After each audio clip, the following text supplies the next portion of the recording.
All welcome டேஸ்டியா voice over. இப்போ வந்து பாஸ்ட்டில் காட்டுறாங்க. அப்போ என்னன்னா ஒரு லேடிக்கு வந்து குழந்தை பிறக்குது. அதுக்கு அவங்க ரொம்பவே கஷ்டப்படுறாங்க. அப்போ மெடிக்கல் ஹெல்ப்லாம் வேறு ரொம்ப கம்மியாக இருக்கும். ஆனால் வந்து அந்த லேடியோட ஹஸ்பண்ட் வந்து பரவாயில்ல, அவளுக்கு என்னன்னாலும் பரவாயில்ல, அந்த குழந்தை தான் முக்கியன்ற மாதிரி இருக்காரு. அப்புறமேட்டுக்கா பையன் பிறந்திருக்கா, அவர் ரொம்ப அவசரப்படுறாரு. அந்த இடத்துல நம்ம லேடி டேன்பரியும் இருக்காங்க. அவங்க போய் பார்க்குறப்போ கடைசியில் அவங்களுக்கு பையனும் பிறந்தானா, பிறந்ததுக்கு அப்புறமேட்டுக்கா அந்த லேடி இறந்துடுறாங்க. ஆனால் இவர் என்னன்னா கொஞ்சம் கூட வருத்தப்படாமல் ரொம்ப சந்தோஷப்படுறாரு. பரவாயில்ல, ஒரு வேளையை எனக்கு பையன் பிறந்துருச்சுன்னு சொல்லிட்டு. அந்த பையன் வேறு யாரும் இல்லை, நம்ம ஹீரோ தான், டியூக் இருக்கார்ல, அவர் தான். ஓகேவா? இப்போ அடுத்த நாள் என்ன ஆகுதுன்னா, ப்ரெசென்ட்டில் என்ன நடந்துட்டுருக்குன்னா, வழக்கம் போல் லேடி விசில்டனுடைய நியூஸ் பேப்பர் வந்துடுச்சு. அதுக்காக தான் அந்த ஊரில் இருக்க எல்லாரும் காத்துட்ருக்காங்க. ஏன் நம்ம ராணி கூட காத்துட்ருக்காங்க. அவங்க அவசரமாக குளிச்சுட்டு இருக்கும்போது கூட வெளியே எழுந்து வந்து அந்த பேப்பர் படிக்கிறாங்க. அதில் என்ன போட்டிருக்குன்னா, நம்ம டியூக் பற்றியும் டேஃப்னி பற்றியும் எழுதியிருக்கு. ஃபீனிக்ஸ் பறவை மாதிரி டேஃப்னி மேலே எழுப்பி வந்துட்டு, அதுக்கப்புறமேட்டுக்கா நம்ம டியூக் வந்து யார் கையிலையும் சிக்காதவர், டேஃப்னி கையில் சிக்கிட்டாரு அப்படி சொல்லிட்டு எழுதியிருக்காங்க. பின்ன நம்ம டேஃப்னியும் அதுக்கப்புறமேட்டுக்கா நம்ம டியூக்கும் வந்து கொஞ்சம் டைம் ஸ்பெண்ட் பண்ணணும்ல, டேட் போகிற மாதிரி எல்லாரையும் நம்ப வைக்கணும்ல. ஸோ அதனால வந்து 2 பேரும் வந்து பார்க்கில் கொஞ்சம் காமனான கார்டன் மாதிரி இருக்க பிளேஸில் வந்து ஒன்றா டைம் ஸ்பெண்ட் பண்ணுறாங்க பப்ளிக்கில். ஸோ எல்லாரும் அவங்கள தான் பார்க்குறாங்க. லேடி டேன்பரிக்கும் அதுக்கப்புறம் நம்ம டேஃப்னியோட அம்மாவுக்கும் ரொம்ப சந்தோஷமாக இருக்குது. அவங்க 2 பேரும் பேசிக்கிறாங்க. அப்போ டேஃப்னி சொல்கிறேன், என் கூட வந்து நீங்கள் ஒரு 8 டான்ஸ் பண்ணணும், அப்போ தான் மக்கள் வந்து நம்புவாங்க அப்படின்றா. ஆனால் அவர் வந்து இல்லை 5 தான் அப்படின்றாரு. ப்ளீஸ் எல்லாரும் நம்ப வைக்கணும்னு சொல்லும்போது எல்லாரையும் நம்ப வைக்கணும், ஆனால் ஓ வழியில் சிக்கிக்க முடியாதுல்ல அப்படின்னு சொல்லிட்டு அவர் சொல்கிறாரு. அப்புறம் டேஃப்னி வந்து அட்லீஸ்ட் ஒரு 6 டான்ஸ் வாங்கன்னு சொல்கிறப்ப, சரி ஓகே 6 டான்ஸ் வரேன் அப்படின்போது, இன்றைக்கி அப்புறம் நீங்கள் ஃப்ளவர்ஸ்லாம் அனுப்பணும், ரொம்ப காஸ்ட்லியான ஃப்ளவர்ஸ் அனுப்பணும், அதெல்லாம் யோசிக்க வேண்டிய விஷயம், அதெல்லாம் உனக்கு பண்ண முடியாது அப்படின்னு அவர் சொல்கிறாரு. அப்புறம் டேஃப்னி சொல்கிறாங்க, நேற்று வந்து அந்த ஆளை அடித்தாங்கல்ல, அவர் பேர் வந்து பேர்பரோக். ஓகே, அவர் பேரே வாயில் வரல. ஸோ அவர் அடித்தது வந்து வெளியே தெரியக்கூடாது அப்படின்னும் போது இவரும் கேட்குறாரு, ஏன் இதில் என்ன அசிங்கம் இருக்குது, அவர் தப்பு பண்ணாரு, நீ அடிச்ச இதில் என்ன இருக்குது அப்படின்னும் போது, இல்லை யார் தப்பு பண்ணாலும் பொண்ணு மேலே தான் பழி விழும், இது வெளியே தெரியவே கூடாதுன்னு சொல்கிறப்போ, கண்டிப்பாக நான் இந்த விஷயத்தை வெளியே சொல்ல மாட்டேன்னு சொல்லிட்டு நம்ம டியூக் சொல்கிறாரு. ஓகே, இந்த விஷயத்தை உங்களை நம்பலான்னு நினைக்கிறேன் அப்படின்னு டேஃப்னி சொல்கிறாங்க. இங்கே நம்ம ஃபெதரிங்டன் வீட்டில் இருக்க கேர்ள்ஸ் எல்லாருக்குமே வந்து நம்மளுடைய தாம்சன் வந்து ப்ரெக்னெண்ட்டாக இருக்காங்களா. ஸோ அந்த விஷயம் தெரிஞ்சிருச்சு. நம்ம பெனலோபிக்கு எல்லாருக்கும் தெரிஞ்சிச்சு. அதை பற்றி டிஸ்கஸ் பண்ணிட்டு இருக்காங்க. அப்போ அவங்க அம்மாவும் கேட்குறாங்க, இதை பற்றி பேசியிருக்கீங்கன்னும் போது, நம்ம மிஸ் தாம்சன் பற்றி பேசியிருக்கோம், அவங்களை எதுக்கு இப்படி அடைச்சி வச்சிருக்கீங்கன்னும் போது, அப்புறம் குழந்தை எப்படி உருவாச்சு அப்படி சொல்லிட்டு இவங்க ஒன்றும் புரியாமல் கேட்குறாங்க. உடனே வந்து அவங்க அம்மாவும் சும்மா இதெல்லாம் பேசக்கூடாது, பாருங்கள் இவளை வீட்டை விட்டு விரட்டணும் அப்படி சொல்லிட்டு அவங்க ஹஸ்பண்ட் சொல்லிட்டு இருக்காங்க. அதுக்கப்புறமேட்டுக்கு இவங்க 2 பேரும் அமைதியாடுறாங்க. இப்போ என்ன ஆகுதுன்னா, எலோயிஸும் பெனலோப்பி பேசியிருக்காங்க. ஆக்சுவலி என்னன்னா, பிரிஜிட்டன் ஃபேமிலி எலோயிஸும் அதுக்கப்புறமேட்டுக்கா நம்ம பெனலோப்பியும் வந்து பெஸ்ட் ஃப்ரெண்ட்ஸ். ஓகே, 2 பேரும் ஒரே ஏஜில் இருக்கனால. ஸோ 2 பேரும் பேசிட்டு இருக்கும்போது வந்து நம்ம எலோயிஸ் சொல்லிட்டு இருக்கா, எங்கள் அக்காவுக்கு ரொம்ப பெருமையாக இருக்குது, நம்ம டேஃப்னி பற்றி தான் பேசிட்டு இருக்கா. போயும் ஒரு ஆளுக்கு பிடிச்சதெல்லாம் ஒரு சாதனையா, அவள் மூஞ்சி பிடிச்சிருக்கோம், அவன் முடி பிடிச்சிருக்கோம், அதுக்காக ஒரு பின்னாடி வராது, இது ஒரு சாதனையா. சாதனை என்ன தெரியுமா, யூனிவர்சிட்டி போய் படிக்கணும், நான் மட்டும் பையனாக பிறந்தது யூனிவர்சிட்டி போய் படித்து எங்கள் அப்பா அம்மாவுக்கு பெருமை சேர்த்துருப்பேன், தலையெழுத்து எல்லாம் அப்படி சொல்லி பேசிட்டு இருக்காங்க. அப்போ வந்து பெனலோப்பி எதுவுமே கண்டுக்கவே மாட்டேன்றா. அப்போ எலோயிஸ் கேட்குறேன், பேசிட்டே இருக்கேன் எதுவும் சொல்ல மாட்டேன்றேன்னு கேட்குறப்போ, நம்ம பெனலோப்பி சொல்கிறோம், ஆக்சுவலி வந்து ஒருத்தங்க ப்ரெக்னெண்ட்டாக இருக்காங்க. சும்மா ஐயோ யார் உங்கள் அம்மாவா, பையனுக்கு ஆசைப்பட்டு அப்படின்றா. ஒன்றும் இல்லை என் மெய்டு தான் அப்படின்னு சொல்லிட்டு இவங்க தாம்சன் பற்றி சொல்லலை, மெய்டுன்னு சொல்கிறாங்க. உடனே இவங்க ஷாக் ஆகிடுறாங்க. எலோயிஸ், அது எப்படி கல்யாணம் ஆகாமல் குழந்தை எப்படி பிறக்கும், ஐயோ அது எப்படி பிறக்கும் நீ தெரிஞ்சுக்கும், ஏன்னா சின்ன பொண்ணுங்கள. ஸோ இந்த மாதிரி எப்படி பிறக்கும் தெரிஞ்சுக்கும், அப்புறம் நமக்கு இந்த மாதிரி ஆயிடுச்சுன்னா என்ன பண்ணுறது, நம்ம வேறு நிறைய சாதிக்கணும், அதனால் இது எப்படி ஆகுதுன்னு கண்டுபிடிச்சி சொல்லு அப்படி சொல்லி சொல்கிறாங்க. நம்ம பெனலோப்பியும் எனக்கு தெரியல, நான் கண்டிப்பாக கண்டுபிடிக்கிறேன் அப்படின்னு சொல்லிட்டு இருக்காங்க. இப்போ எலோயிஸ் வந்து அவங்க வீட்டுக்கு ஓடி வந்து எல்லாரும் இருக்காங்க ஹாலில். ஓகேவா? ஆனால் எலோயிஸ் வந்து ரொம்ப தைரியமாக, சரி எனக்கு தெளிவாக சொல்லுங்கள், கல்யாணம் ஆகாமல் எப்படி குழந்தை பிறக்கும், எனக்கு ஒன்றும் புரியலையே அப்படின்னு சொல்லி கேட்குறாங்க. இப்போ பார்த்தா நம்ம டேஃப்னிக்காக நிறைய சூட்டர்ஸ் வந்திருக்காங்க, ஏகப்பட்ட பேர் வந்திருக்காங்க. அவங்க வீடே ரொம்ப கூட்டமாயிடுது. அந்த இடத்துல வந்து நம்மளுடைய டேஃப்னியோட பிரதர் வந்து ஆண்டனி இருக்கார்ல, அவர் வந்து அந்த பேர்பரோக் அவரை கூப்பிட்டு வந்துட்டு இருக்காரு. அவர் கத்திட்டு இருக்காரு, என்ன எனக்கு தானே என்கேஜ்மெண்ட் பண்ணுறதா நீங்கள் வாக்கு கொடுத்தீங்க, இவ்வளோ பேர் வந்திருக்காங்க அப்படி சொல்லிட்டு. அதுக்கப்புறம் அவர் வந்து நம்ம ஆண்டனி வந்து பேர்பரோக் அதுக்கப்புறம் மிச்சம் இந்த சூட்டர்ஸ்லாம் வெளியே அனுப்பிச்சிட்டு நம்ம ஹீரோயின் டேஃப்னி கிட்ட பேசுகிறாங்க, இந்த மாதிரி எதுக்கு இவ்வளோ சூட்டர்ஸ் வந்திருக்காங்க, நான் தான் சொன்னேன் பேர்பரோக் கூட உனக்கு எங்கேஜ்மெண்ட் ஆக போதும், எதுக்கு இப்படி பண்ணுறேன்னு கேட்குறப்ப, நான் அவரை கெட்டிக்க மாட்டேன் அப்படின்னு சொல்லிட்டு அவங்களும் தெளிவாக சொல்கிறாங்க. ஆனால் அவங்க அம்மாவும் ஷாக் ஆகுறாங்க, எதுக்கு நீ பேர்பரோக் கூட எங்கேஜ்மெண்ட் பண்ணி வச்சிருக்கா, அவனும் ஒன்றும் தகுதியான ஆள் இல்லைன்னு சொல்கிறப்போ, அதெல்லாம் இப்போ விஷயம் கிடையாது, எனக்கு வேறு நிறைய சூட்டர்ஸ் இருக்கு, நான் பார்த்துக்கிறேன்னு சொல்லிட்டு டேஃப்னி எவ்வளோ ஆர்கியூமெண்ட் பார்க்குறாங்க. ஆனால் வந்து அவர் தெளிவாக சொல்கிறார், இல்லை பேர்பரோக் தான் சரியாக இருப்பாருன்னு சொல்லிட்டு ரொம்ப தெளிவாக சொல்கிறாரு. ஹோமாக போய்ட்றாரு. அதுக்கப்புறம் நம்ம டேஃப்னி வந்து ஃபீல் பண்ணுறாங்க. அப்போ அவங்க அம்மா அட்வைஸ் பண்ணுறாங்க, விடு உனக்கு மட்டும் டியூக் ப்ரப்போசல் கொடுத்துட்டாருன்னா அதுக்கப்புறம் இந்த ப்ராப்ளம்லாம் சரியாக போய்டும், டியூக் உனக்கு ப்ரப்போஸ் பண்ணுவார் அப்படின்னு. டியூக் ப்ரப்போஸ் பண்ணலாம், என்னமா வேறு யாரும் ப்ரப்போஸ் பண்ணால் கூட பரவாயில்ல தானே அப்படி சொல்லிட்டு நம்ம டேஃப்னி சொல்கிறாங்க. இங்கே ஒரு பக்கம் டியூக் வந்து அவங்க ஃப்ரெண்ட் கூட வந்து பாக்ஸிங் ஃபைட் போட்டுட்ருக்காரு. அந்த இடத்துக்கு வந்து நம்ம ஆண்டனி வந்துட்டு வந்து அவரும் பாக்ஸிங்கில் இறங்கி பயங்கரமாக அடிக்கிறாரு. இந்த மாதிரி நீ எதுக்கு என் தங்கச்சி கூட 2 தடவை டான்ஸ் ஆடினேன், உனக்கே ரொம்ப நாளாக தெரியும் நீ வந்து யாரையும் கல்யாணம் பண்ணிக்க போகிறது இல்லை, அப்புறம் எதுக்கு என் தங்கச்சி மனசில் ஆசை வளர்க்குறேன்னு பயங்கரமாக சண்டை போடுறாரு. அப்போ வந்து அவரும் சொல்கிறாரு, இது பாரு நான் கல்யாணம் கட்டுறதெல்லாம் இருக்கட்டும், அந்த பேர்பரோக் வந்து சரியான மேட்ச் கிடையாது, நீ லூஸ் மாதிரி முடிவு எடுக்காதுமோ அதெல்லாம் எனக்கு தெரியும்னு சொல்லிட்டு பயங்கரமாக ஃபைட் பண்ணிக்கிறாங்க. அதுக்கப்புறம் ஆண்டனி தெளிவாக சொல்லிடுறாரு, நீ எங்கெல்லாமோ சுற்றி கடைசியில் கல்யாணம்னு சொல்லிட்டு இங்கே வந்து நிற்கிறேன், எனக்கு நீ எந்த இன்டென்ஷனில் வந்திருக்குன்னு தெரியல, ஆனால் இதுக்கப்புறம் என் தங்கச்சிட்ட வராது, நீ என் ஃப்ரெண்டாக இருந்தாலும் ஃபேமிலி வேறு ஃப்ரெண்ட்ஸ் வேறு, புரியுதா அப்படி சொல்லிட்டு போயிடுறாரு. அப்புறம் ஒரு சின்ன பையனை காட்டுறாங்க பாஸ்ட்டில். அவனுக்கு ஒரு 5 வயசு இருக்கும். அந்த பையன்கிட்ட வந்து அவங்க அப்பா இப்போ இதுக்கு முன்னாடி காமிச்சாங்களா, அவங்க அப்பா வந்து ரொம்ப ரூடாக பேசுகிறாரு. இந்த மாதிரி உனக்கு பேசவே வரல, அவன் நல்லா எழுதி என்ன பிரயோஜனம், பேச வராதவன் ஒரு வேஸ்ட்டு தான். இந்த ராஜ குடும்பமே சேர்ந்து நமக்கு இந்த டியூக் பதவி கொடுத்தது. அந்த பதவியை நம்ம தக்க வச்சுக்கணும்னா நம்ம தகுதியானவங்களா இருக்கணும். உன்னால் வந்து இந்த பதவியை நம்ம கையை விட்டு போயிடும் போல இருக்குது. எனக்கு பெரிய அசிங்கம், நீ என் பையனே கிடையாது, இதுக்கப்புறமேட்டுக்க நீ என் கண்ணிலே படாது, என் பையன் செத்துட்டான்னு நினச்சிக்கிறேன்னு சொல்லிட்டு அந்த குட்டி பையனை ரொம்ப மோசமாக பேசி இதுக்கப்புறம் என் கண்ணில் படாமல் வேற ஊருக்கு கூட்டு போயிடுங்கன்னு சொல்லிடுறாங்க அந்த மெய்ட் கிட்ட. அவரும் ரொம்ப அழறாரு இந்த சின்ன வயசுலேயே. இப்போ ப்ரெசென்ட்டில் காட்டுறாங்க, நம்ம பெனலோப்பி வந்து நம்ம தாம்சனுக்கு வந்து ஃபுட் எடுத்துகிட்டு போயிட்டுருக்காங்க. அப்போ பெனலோப்பி வந்து கேட்குறாங்க, அம்மா இது எப்படி ஆச்சுன்னு எனக்கு சொல்கிறியான்னு சொல்லிட்டு. அப்போ வந்து லவ் தான் காரணம் தாம்சன் சொல்கிறாங்க. லவ் பண்ணால் ப்ரெக்னென்ட் ஆவாங்களா அப்படின்னு சொல்லிட்டு அப்போ தான் அவங்களுக்கு அனலைஸ் ஆகுது.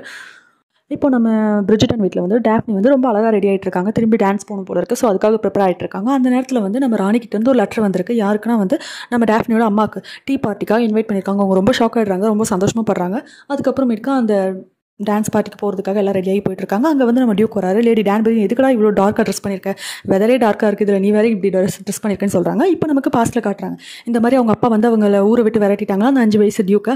ஸோ அதுக்கப்புறம் வந்து நம்ம லேடி டான்பரி அவரை வந்து பார்த்துருப்பாங்க. பார்த்துட்டு வந்து நிறைய மோட்டிவேஷனல் ஸ்பீச் கொடுத்து உன் திக்கு வாய் போக்கிறதுக்கு நான் ஹெல்ப் பண்ணுறேன், எல்லாரும் என்ன கூட மோசமாக நடத்துறாங்க, ஆனால் இன்றைக்கி பாரு நான் எவ்வளோ பவர்ஃபுல்லான பொசிஷனில் இருக்குன்னு, அந்த மாதிரி நீ ஒன்று ஆக்கிக்கணும், நீ எந்த இடத்துக்கு போறியோ அந்த இடத்துல வந்து எல்லாரும் உன்னை பற்றி தான் பேசணும், உன்னோட அட்டென்ஷன் தான் இருக்கணும், அந்தளவுக்கு நீ வந்து உன்னை தகுதியானவனா ஆக்கிக்கணும், உன் திக்கு வாய் போகிறதுக்கு நான் ஹெல்ப் பண்ணுறேன்னு சொல்லிட்டு அப்பத்தில் வந்து நம்ம லேடி டான்பரி தான் நம்ம டியூக்கை வளர்த்துருக்காங்க. இந்தளவுக்கு ஒரு தகுதியான ஆளாக வளர்த்துருக்காங்க. ஓகேவா?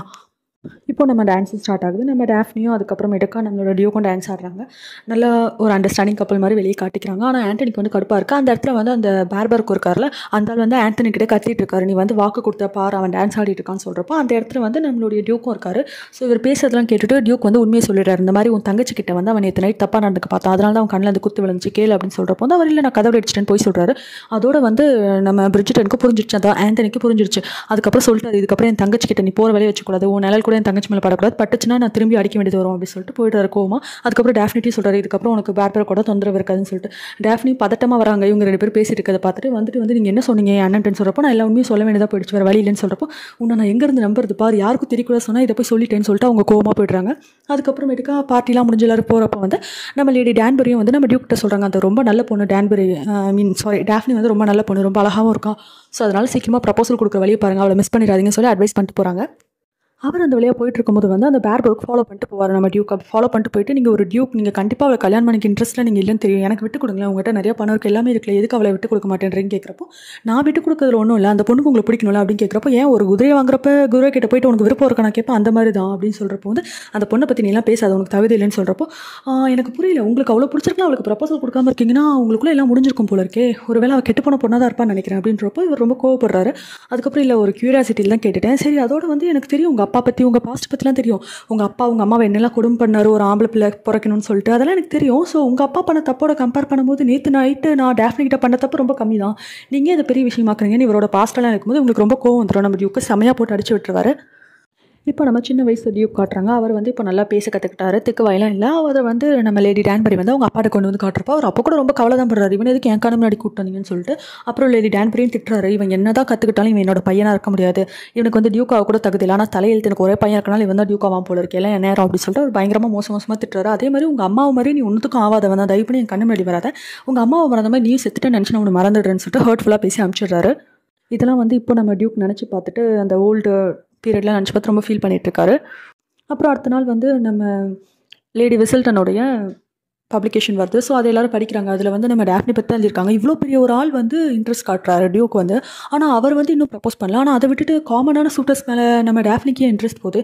இந்த பொண்ணு மனசில் வேறு ஏதாவது என்ன இருக்கா, ஏதாவது மர்மமாக முடிச்சிருந்தா நான் தான் அதை அவருக்கணும்னு நினைக்கிறேன் அப்படின்னு சொல்லிட்டு நம்ம லேடி விசில்டன் எழுதியிருக்காங்க.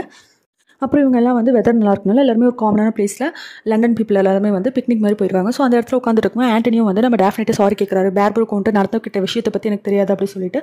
அந்த இடத்துக்கு வந்து நம்ம பார்பருக்கும் வேகமாக வராரு. வந்துட்டு வந்து மூஞ்சி முழுக்க அடிபட்டிருக்க நம்ம டியூக் நேற்று நைட் அடிச்சார்ல, அந்த அடி தான் ஒரு லெட்டர், ஐ மீன் ஒரு லீகல் டாக்குமெண்ட் மாதிரி. அது வந்து ஏதோ இவங்க கல்யாணம் பண்ணிக்க போடுறதா இருந்தால் யார்கிட்ட வந்து பெர்மிஷன் வாங்கணும் போல லீகலாக. ஸோ அந்த பெர்மிஷன் வாங்கிட்டு வந்திருக்காரு.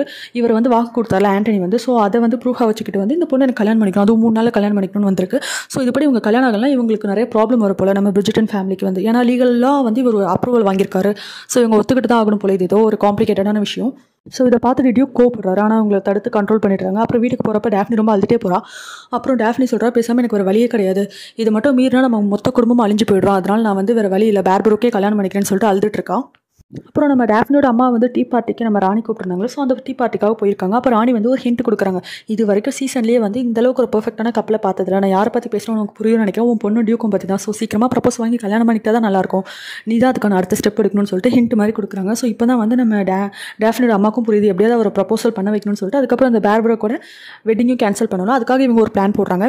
என்னன்னா நம்ம பேர்பரோ கூட அம்மா வந்து இன்வைட் பண்ணுறாங்க. டீ பார்ட்டி மாதிரி அவங்க வீட்டுக்கு இன்வைட் பண்ணுறாங்க. ஓகே, பிரிஜிட்டன் வீட்டுக்கு இன்வைட் பண்ணுறாங்க. ஸோ அவங்களும் வராங்க, அவங்க மேட் எல்லாரும் வராங்க.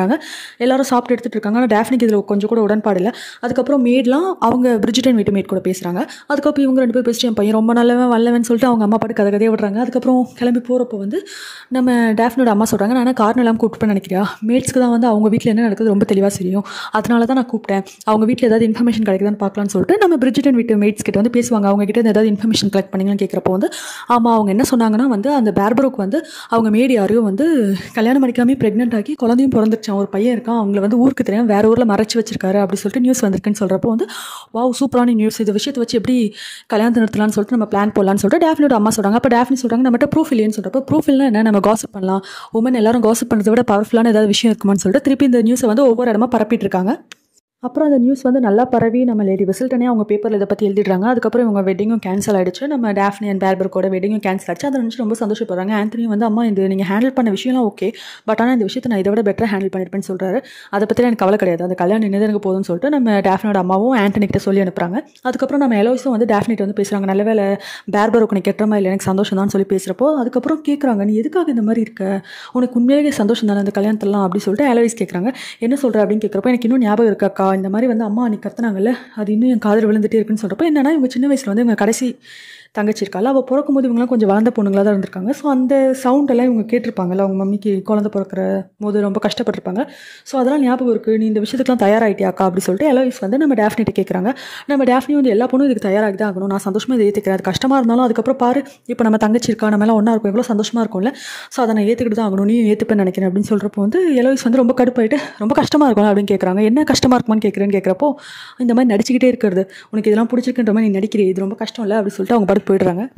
அப்புறம் அன்றைக்கி நைட்டு வந்து டான்ஸ் பார்ட்டி நடக்குது. அதில் எல்லாமே அந்த ஊரை சேர்ந்தவங்கலாம் கலந்துக்கிறாங்க. நம்ம டேஃப்னி அதுக்கப்புறம் டியூக்கும் டான்ஸ் பண்ணிட்டு இருக்காங்க. அப்போ டியூக் வந்து சொல்கிறாங்க, நம்ம இன்னும் க்ளோஸாக இருக்கதா வெளியே காட்டிக்கிறதுக்கு வந்து பெட்டர் நீ என்ன பேர் சொல்லி கூப்பிடு, இப்போ வரைக்கும் இவங்க பேர் சொல்லி கூப்பிடல போல இருக்குது.